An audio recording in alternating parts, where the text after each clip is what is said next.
तो आज हम स्टार्ट करें एक्सरसाइज 3.7 जो chapter number 3 pair of linear equation in two variable की लास्ट एक्सरसाइज है। और खास बात है ये ऑप्शनल है, इसका मतलब ये एग्जाम के पॉइंट ऑफ व्यू से नहीं है। सो अगर तुम चाहो तो मत करना क्वेश्चंस, अगर तुम आगे मैथ्स नहीं लेने वाले हो तो, और अगर मैथ्स लेने वाले हो 11th में तो इससे करके जरूर देखना। स्टार्ट करते हैं क्वेश्चन नंबर फर्स्ट से। The age of two friends Annie and Biju differ by 3 years।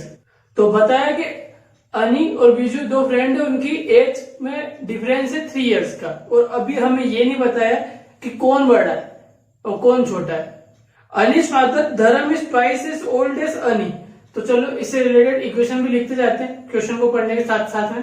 तो सबसे पहले अनी और बीजू की एज को मान लेते हैं। अब आगे हमें दिया था Annie's father Dharam is twice as old as Annie. इसका मतलब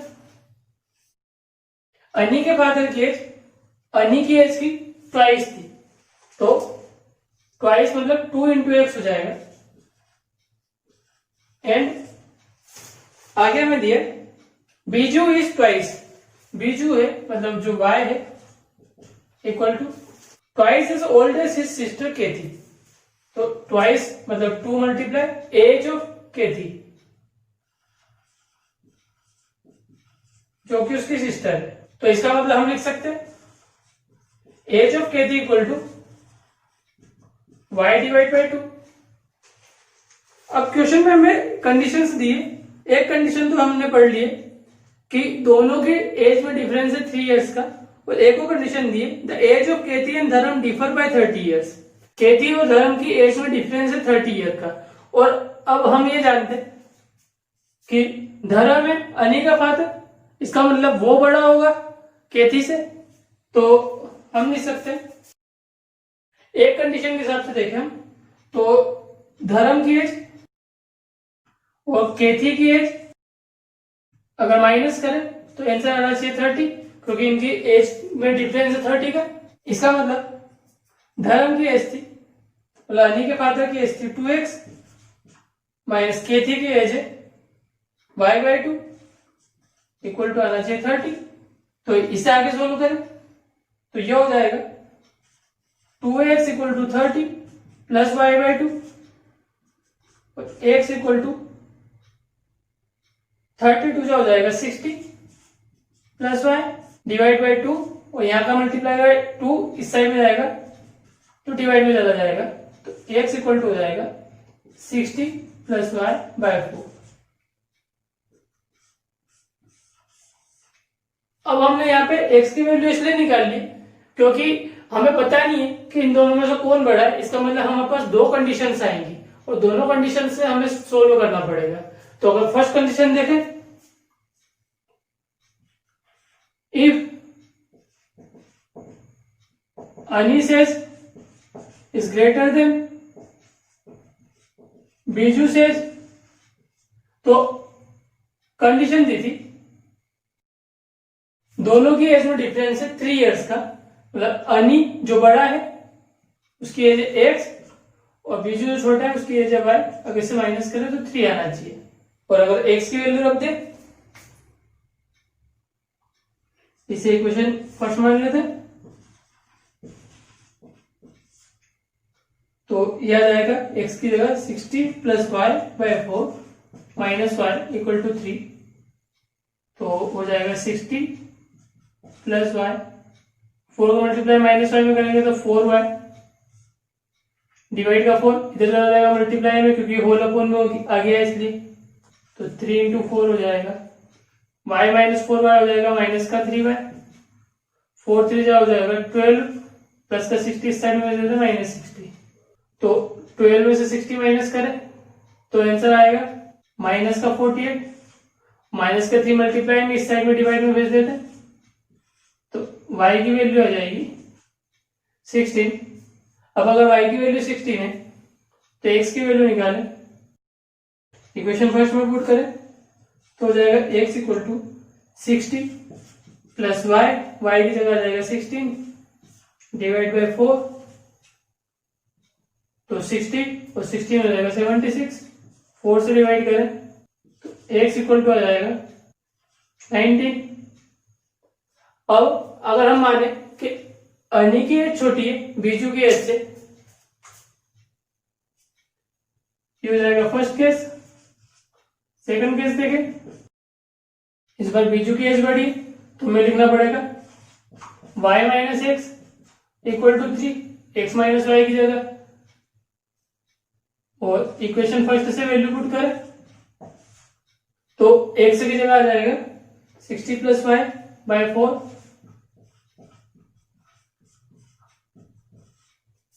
जब मल्टीप्लाई करें इसका तो ये होल कौन हो जाएगा 4, तो ये हो जाएगा 4y माइनस 60 प्लस वाई, और डिवाइड का 4 इधर मल्टीप्लाई में चला जाएगा तो 4y में से y माइनस किया तो 3y, 3 4 जाए 12, माइनस का 60 इस साइड में प्लस का 60, 12 और 60 हो जाएगा 72, और 3 मल्टीप्लाई में इस साइड में डिवाइड में जाए तो आ जाएगा y की वैल्यू 24। अब y की वैल्यू 24 आ गई तो x की वैल्यू में पुट करें y की वैल्यू तो हो जाएगा x equal to 60 plus y plus 60 plus 24 divide by 4। 60 और 24 होता है 84 डिवाइड बाय 4, तो x की वैल्यू हो जाएगी 21। तो हम फाइनली आंसर में लिख सकते हैं, if Annie is older than Biju then age of Annie equal to x equal to 19 years and age of Biju equal to 16 years. Oh, and if Ani is younger than Biju, then age of Biju equal to 24 years and age of Ani is equal to 21 years. देख लो अच्छे से, उसके बाद खुद से करके देखो और जरूरत पड़ी है तो उतार लो। अब क्वेश्चन नंबर सेकंड की ओर बढ़े हम। तो क्वेश्चन नंबर सेकंड है, one says give me 100 friend I shall then become twice as rich as you. तो इसमें एक पर्सन कह रहा है कि अगर सामने वाला पर्सन मतलब सेकंड पर्सन उसे 100 रुपीज दे तो उसके पास सामने वाले से डबल रुपए हो जाएंगे। तो इस हिसाब से सबसे पहले तो हम इनके पास कितना पैसा है उसे हम एक्स और वाई मान लेते हैं। हमने फर्स्ट पर्सन के पास एक्स और सेकंड पर्सन के पास वाई रुपीज माने। वो पहली कंडीशन में दिया है कि अगर सेकंड वाला फर्स्ट पर्सन को 100 रुपीज दे, इसका मतलब पहला वाला पर्सन था जिसके पास थे एक्स, सेकंड वाले के पास है वाई। अगर ये वाला सेकंड पर्सन फर्स्ट पर्सन को 100 दे तो इसके पास प्लस 100 हो जाएंगे और इसके पास माइनस 100 हो जाएंगे, क्योंकि ये दे रहा है इसलिए। और आगे बात आया था इस कारण से ये डबल हो जाएगा इसके, तो ये डबल हो जाएगा सेकंड पर्सन के। सोल्व करें तो ये हो जाएगा x plus 100 equal to 2y minus 200। अब यहीं पे x की वैल्यू निकाल लेते हैं और अगली क्वेश्चन में x की वैल्यू रख देंगे, तो x इक्वल टू हो जाएगा 2y माइनस 200 माइनस 100, तो x इक्वल टू हो जाएगा 2y माइनस 300। इसे फर्स्ट इक्वेशन मान लेते हैं। आगे बढ़े, द अदर रिप्लाइज। अब सेकंड कह रहा है इफ यू गिव मी 10, तो इसे भी लिखते जाते हैं एक्स और वाई। अब वाई वाला कह रहा है कि अगर तुम मुझे 10 दो, इसका मतलब इसके पास प्लस 10 हो जाएंगे, इसके पास माइनस 10 हो जाएंगे। और आगे बोला इसने then I shall be 6 time as rich as you, तो ये जो है इसका 6 टाइम हो जाएगा। अब इधर भी सोल्व कर लेते हैं, तो एक्स की वैल्यू रखते हैं यहाँ पे 6, एक्स की वैल्यू है 2y माइनस 300, यहाँ पे माइनस 10 है इक्वल टू y प्लस 10। यहाँ पे बता देते कि अपने इक्वेशन फर्स्ट से x की वैल्यू यहाँ पे पुट की। अब 6 का मल्टीप्लाई कर देते, तो उससे पहले माइनस 300 और माइनस 10 कर लेते, तो हो जाएगा माइनस 310। 6 का मल्टीप्लाई कर लेते, 6 टू 12y माइनस 6 का मल्टीप्लाई करेंगे 31 से, तो आंसर आएगा 186 और एक 0 इक्वल टू y प्लस 10। अब y को उधर भेज देते प्लस से माइनस में, और माइनस के 1860 को उधर भेज देते, माइनस का 1860 यहाँ पे हो जाएगा प्लस का, तो 1860 प्लस 10 हो जाएगा 1870। 12y में से y माइनस करेंगे तो होगा 11y, 11 मल्टीप्लाई में, तो इस साइड भेजेंगे तो डिवाइड में हो जाएगा, तो आंसर आ जाएगा 1870 डिवाइड बाई 11। अब 11 इंचा 11 यहाँ पे आ जाएगा 11 7 77, वो 10, तो y की वैल्यू आ गई यहाँ पे 170। अब y की वैल्यू हमें पता पड़ गई, तो इसे हम इक्वेशन फर्स्ट में पुट कर दें, तो x इक्वल टू हो जाएगा 2, y की जगह आ जाएगा 170 माइनस 300, 172 जो होता है 340 माइनस 300, तो x इक्वल टू हो जाएगा 340 माइनस 300 होता है 40। तो हमें क्वेश्चन में ये पूछा था, tell me what is the amount of their capital, और हमने निकाल लिया एक के पास ₹40 है, तो y के पास ₹170 है। अगले क्वेश्चन की ओर चले, question number 3, a train covered at certain distance eight uniform speed. एक ट्रेन कुछ फिक्स डिस्टेंस को एक यूनिफॉर्म मतलब हमेशा एक जैसी स्पीड से चल रही है, उससे वो कवर कर रही है। तो आगे दिया, if the train would have been 10 kilometre per hour faster it would have taken 2 hour less than the scheduled time. तो हमें एक कंडीशन दे दी यहाँ पे, इसके अलावा अगली कंडीशन है, and if the train was slower by 10 kilometre per hour it would have taken 3 hour more than the scheduled time. ये सेकंड कंडीशन दे दी। Find the distance covered by this train, और हमें इस पर डिस्टेंस पता करनी है, कितनी डिस्टेंस कवर करी है उसने ट्रेन ने। तो सबसे पहले मान लेते हैं, लेट स्पीड मान लेते हैं,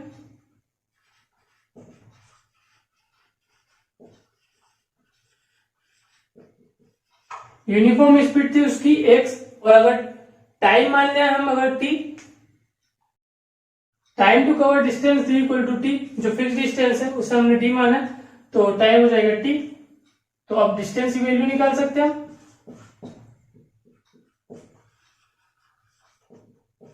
xt। अब पहली कंडीशन को देखें, पहली कंडीशन में दिया है, if the train would have been 10 kilometre per hour faster, अगर इसकी speed 10 kilometre per hour faster हो जाए, it would have taken 2 hour less than the scheduled time, तो उसे 2 घंटे कम लगेंगे। तो हम जानते हैं डिस्टेंस का फॉर्मूला होता है स्पीड इनटू टाइम, और यहाँ पे स्पीड हमने x को माना है, और हमें कहा है कि अगर उसकी स्पीड बढ़ जाए 10 किलोमीटर पर आवर मतलब x प्लस 10,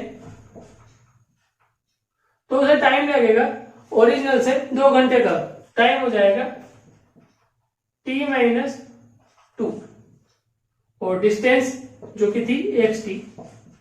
इसे सोल्व कर लेते, xt इक्वल टू मल्टीप्लाई करें x का t से xt, x का -2 से -2x, 10 का t से 10t, और 10 का -2 से -20। xt इस साइड में भेज दे माइनस में हो जाएगा, और 20 भी इस साइड में भेज दे प्लस का हो जाएगा, तो xt माइनस xt प्लस का 20, यहाँ पे है माइनस का 2x प्लस का 10t, तो xt में से xt माइनस करेंगे 0, यहाँ अकेला बचेगा 20। अब यहाँ पे किसी एक चीज की वैल्यू भी निकाल लेते, तो t की वैल्यू निकाल लेते, या माइनस का 2x को इस साइड में भेज प्लस का 2x, क्या हो जाएगा 10t, तो t की वैल्यू हो जाएगी 20 प्लस 2x डिवाइड बाई 10। थोड़ा सा और सोल्व कर ले, 2 कॉमन निकाल के काट सकते हैं, तो यहाँ से 2 कॉमन निकलेगा तो बचेगा 10, यहाँ से 2 कॉमन निकलेगा तो बचेगा 1x, और 2 से 10 कट जाएगा तो बच जाएगा 5। इसे हम फर्स्ट इक्वेशन मान लेते हैं, जो कि t की वैल्यू हो जाएगी। सेकंड कंडीशन देखें, इसमें कहा है if the train was slower by 10 kilometre per hour it would have taken 3 hour more than the scheduled time. हम जानते हैं डिस्टेंस इक्वल टू होता है स्पीड इनटू टाइम, इस बार स्पीड नहीं है और टाइम भी नहीं है, तो इस बार स्पीड के बारे में बोला है कि अगर उसकी स्पीड 10 किलोमीटर पर आवर कम हो जाए मतलब स्लो हो जाए, तो उसको टाइम ओरिजिनल से 3 आवर ज्यादा लगेंगे। तो डिस्टेंस की वैल्यू हमारे पास थी xt, फिर मल्टीप्लाई कर लेते, x into 2 x T, x into 3 minus 10 into 2 minus 10t minus 10 into 3 minus का 30। एक्स टी को इधर से माइनस हो जाएगा, यहाँ पे है 3x माइनस 10t माइनस 30। अब यहाँ पे हमारे पास t की वैल्यू थी तो इसे भी रख लेते, 10 t की वैल्यू थी हमारे पास 10 plus x divide by 5 minus में है 30। एक्स टी में से एक्स टी क्या होगा 0, 3x 5 और 10 डिवाइड हो रहा है, 5 × 5 5 2 10 माइनस 2 का मल्टीप्लाई दोनों से हो रहा है तो minus 2 into 10 minus 20 minus 2 into x minus का 2x और माइनस का 30। 3x माइनस 2x हो जाएगा x माइनस 20 और माइनस 30 हो जाएगा माइनस का 50, यहाँ पे 0 है, माइनस 50 इस साइड में भेज दे तो x इक्वल टू हो जाएगा 50। अब x की वैल्यू हमें मिल चुकी है तो हमें निकालनी है t की वैल्यू। x की वैल्यू इक्वेशन फर्स्ट में पुट कर देते तो t इक्वल टू हो जाएगा 10 प्लस x की जगह आ जाएगा 50 डिवाइड बाई 5, 50 और 10 होता है 60 डिवाइड बाई 5 और 5 से 60 को डिवाइड करें तो 12 आंसर आएगा। तो हमारे पास ओरिजिनल स्पीड और ओरिजिनल टाइम आ चुका है, हमें निकालना था distance. So distance equal to x into t, इसमें से x की वैल्यू आई है हमारे पास 50 और t की वैल्यू आई है 12 तो ये हो जाएगा 600 और डिस्टेंस किलोमीटर पर आवर, इसकी स्पीड थी इसलिए डिस्टेंस हो जाएगी किलोमीटर में। हमने यहाँ पे जब t की वैल्यू रखी थी तो उसके बारे में भी नहीं लिखा था, यहाँ लिख देंगे बाय इक्वेशन फर्स्ट। तो ये हो गया हमारा क्वेश्चन नंबर 3। नेक्स्ट क्वेश्चन के ऊपर अगर इसको उतारना हो तो उतार सकते हो या देख लियो समझ लियो अच्छे से तो खुद से करके देख लेना। नेक्स्ट क्वेश्चन देखें, question number 4, the students of class are made to stand in a row. एक क्लास के स्टूडेंट को रो में खड़ा किया गया है। If 3 student are extra in a row there would be 1 row less. ये कंडीशन दे दी है। इसके अलावा एक कंडीशन है, if 3 student are less in a row then there would be 2 row more. तो ये दूसरी कंडीशन दे दी है। Find the number of student in the class. तो हमें बताना नंबर ऑफ स्टूडेंट कितने हैं। अब हमें यह पता है कि उन बच्चों को रो में खड़ा कर रहे हैं और हर रो में बच्चों की गिनती फिक्स है तो हम रो के नंबर्स को और एक रो में आने वाले बच्चे के नंबर्स को कुछ मान सकते हैं और हम ये नॉर्मली जानते हैं कि दोनों को मल्टीप्लाई करेंगे तो टोटल क्लास की स्ट्रेंथ आ जाएगी। एक बार लिख के देखिए इसी बात को। Let number of rows equal to x, अगर हम x माने नंबर ऑफ रोज को and number of student in each row, हर एक रो में आने वाले बच्चों की संख्या y माने तो टोटल नंबर ऑफ स्टूडेंट हो जाएंगे x y। ऐसा क्यों? जैसे कि सपोज करें कि एक क्लास के सारे बच्चों को हम रोज में खड़ा कर रहे हैं। अब हमारे पास 3 रोज आ रही है और हर एक रो में 7 स्टूडेंट्स है तो 7 3 है 21। इसका मतलब 21 उस क्लास में स्टूडेंट होंगे क्योंकि सारे बच्चे उन रो में आ चुके और हमें बताया कि हर एक रो में नंबर ऑफ स्टूडेंट फिक्स है जो कि y है। इस कारण से तो हमने नंबर ऑफ रोज मतलब 3 और नंबर ऑफ स्टूडेंट मतलब 7 इनका मल्टीप्लाई किया तो हमें 21 मिल गया जो क्लास की स्ट्रेंथ हो सकती है। अब कंडीशंस को देखें। पहली कंडीशन थी if 3 student are extra in a रो। इसका मतलब नंबर ऑफ स्टूडेंट हर रो में थे y और अगर इसमें 3 स्टूडेंट एक्स्ट्रा हो जाते मतलब y plus 3 there would be 1 row less. तो यहाँ पे एक रो कम हो जाएगी। इसका मतलब रो थी x और एक रो कम हो जाएगी मतलब x माइनस 1। तो इन दोनों को मल्टीप्लाई करने पर टोटल स्टूडेंट आना चाहिए और टोटल स्टूडेंट हमारे पास थे एक्स वाई। सोल्व कर ले इसे तो x into y x y, y into minus 1 minus y, 3 into x 3x और 3 into minus 1 minus 3 equal to x y. X y को इस साइड में ले जाए माइनस हो जाएगा, y की वैल्यू निकाल लेते तो y को भी साइड में ले जाते तो यहाँ बच जाएगा 3x minus 3 equal to x y minus x y और माइनस वाई इस साइड में हो जाएगा प्लस वाई। तो y इक्वल टू हो जाएगा क्योंकि ये माइनस हो जाएंगे 3x माइनस 3। तो इसे हम मान लेते फर्स्ट इक्वेशन। नेक्स्ट कंडीशन देखें, if 3 student are less in row, अगर हर रो में 3 स्टूडेंट कम करते, हर रो में बच्चे थे हमारे पास y, अगर 3 स्टूडेंट कम करते तो देयर वुड बी 2 रोज मोर, तो जो रोज थी मतलब x वो 2 ज्यादा हो जाएंगी। अब इनका वापस से मल्टीप्लाई करें तो टोटल स्टूडेंट आना चाहिए जो कि x y है, मल्टीप्लाई करके देखें y into x y x minus 3 into x minus 3x, y into 2 2y minus 3 into 2 minus 6 equal to x y. अब इसे सोल्व कर लेते हैं और जो हमारे फर्स्ट इक्वेशन थी उससे वैल्यू भी पुट कर लेते हैं, तो minus 3x plus 2y, y की जगह वैल्यू पुट करें 3x minus 3 equal to x y, y x की तरफ से माइनस का हो जाएगा, माइनस 6 की जगह से प्लस का हो जाएगा, तो minus 3x plus 2 3 6x plus 2 into minus 3 हो जाएगा minus 6 equal to x y में से एक्स वाई माइनस कर तो 0, यहाँ पर जाएगा 6x माइनस 3x हो जाएगा 3x और माइनस का 6 तो इस साइड में प्लस का 6 हो जाएगा जो कि हो जाएगा 12, 3 डिवाइड में भेज देंगे मल्टीप्लाई में इसलिए, तो 3 4 12 होता है, तो x इक्वल टू आ गया 4। अब इस वैल्यू को इक्वेशन फर्स्ट में पुट कर लेते हैं, तो इक्वेशन फर्स्ट है y equal to 3x minus 3, तो 3 इंटू एक्स मतलब 3 इंटू 4 माइनस 3, 3 4 हो जाएगा 12 माइनस 3, 12 में 3 माइनस करेंगे तो आंसर आएगा 9। हमसे पूछा था कि कितने स्टूडेंट क्लास में, तो हमने यहाँ पे लिखा है total number of student equal to x y, इसका मतलब x इंटू वाई जो कि है 4 इंटू 9 और 4 9 हो जाएगा 36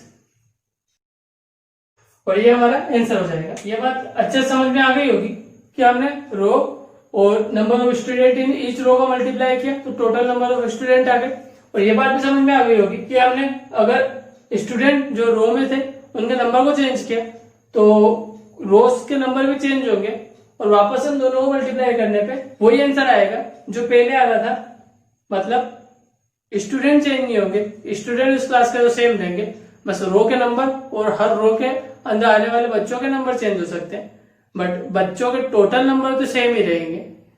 इस कारण से हमने इन दोनों को बराबर लिखा और यहाँ पे भी इन दोनों को बराबर लिखा। फिर भी कुछ कंफ्यूजन होता है तो कमेंट करके पूछ लेना। तो आज की वीडियो में इतना ही, नेक्स्ट वीडियो में नेक्स्ट क्वेश्चन के साथ वापस से मिलेंगे। तब तक के लिए अपना ध्यान रखना, हमेशा खुश रहना, बड़े सपने देखना और पूरा करने की पूरी कोशिश करना, और एक बात अच्छे से याद रखना, यू आर द बेस्ट।